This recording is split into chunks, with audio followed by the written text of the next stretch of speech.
ꯃꯌꯥꯝ ꯄꯨꯝꯅꯃꯛꯄꯨ ꯈꯨꯔꯨꯝꯖꯔꯤ ꯉꯁꯤꯒꯤ ꯃꯔꯨꯑꯣꯏꯕ ꯑꯞꯗꯦꯠ ꯈꯔ ꯊꯝꯖꯒꯦ SIMD ꯁꯍꯥꯖꯥꯟ ꯃꯤꯁꯤꯒ ꯃꯔꯤ ꯂꯩꯅꯅ ꯁꯦꯝꯈꯤꯕ JSC ꯑꯃꯗꯤ ꯆꯤꯞ ꯃꯤꯅꯤꯁꯇꯔꯒ ꯋꯥꯔꯤ ꯁꯥꯟꯅꯗꯨꯅ ꯌꯥꯅꯕ ꯄꯨꯔꯛꯄꯗꯒꯤ ꯏꯃꯨꯡ ꯃꯅꯨꯡꯅ ꯑꯁꯤꯕ ꯍꯛꯆꯥꯡ ꯂꯧꯈ꯭ꯔꯦ ꯖꯤꯔꯤꯕꯥꯝꯒꯤ ꯃꯣꯡꯕꯨꯡ ꯈꯨꯟꯗ ꯃꯊꯧ ꯇꯧꯗꯨꯅ ꯂꯩꯕ ꯁꯕ ꯏꯟꯁꯄꯦꯛꯇꯔ MD ꯁꯍꯥꯖꯥꯟ ꯑꯄꯣꯛꯄ ꯂꯩꯈꯤꯗ꯭ꯔꯕ MD ꯏꯕꯣꯆꯥꯕꯨ ꯀꯟꯁꯇꯦꯕꯜ ꯑꯃꯅ ꯅꯣꯡꯃꯩꯅ ꯀꯥꯞꯇꯨꯅ ꯍꯥꯠꯈꯤꯕ ꯊꯧꯗꯣꯛꯀ ꯃꯔꯤ ꯂꯩꯅꯅ ꯁꯦꯝꯈꯤꯕ JSC against the clone blooded killing of MD Shahjahan Sub Inspector Manipur Police Mongbung Police Outpost Jiribam District ki mihutсing amadi Chief Minister N Biren Singha ga ngasi unaduna wari sanaraba matung hiram kharada yanaba purakpadagi asi baksang imung manung miyoi singna laukhre hairi yanaki ba hiram sing adudi mihat asida chenariba Constable A Bikram Singha thabaktagi terminate tauba leikhirabagi mathau mangam pangthokpa God of Honor piba leikhirabagi loinabida mahaki qualification ga sanaba lengaki thabuk ama piba thani gi manungda mihat asiga mari lena lauthokiba case asigi charge sheet submit tauba leikhiraba Shahajana Panglamba Toro Pensin Matam Yaudri Fauba Punpe Mahakelona Bina Pangba Madi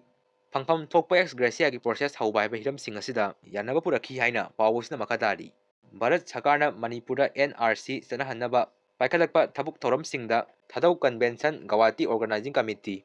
TCGOC na Mapung Paba Sawatkani Haina TCGOC gi Secretary Amadi Chairman Akoyak Piduna Tadorokpa Seron Amana Kangalakli Thadau Purup Kuki Manung Sanba Purup Nate Haina Warap Lokre Haidi Thauban Mojingda Mioi Ama Lamangna Raga Laire Mioi Asi Quena Masak Kangbasu Nate Wangang Sutokte Ibung Manung Yaunaba Siarto Bida Muhaiba Post Amasu Tagalakli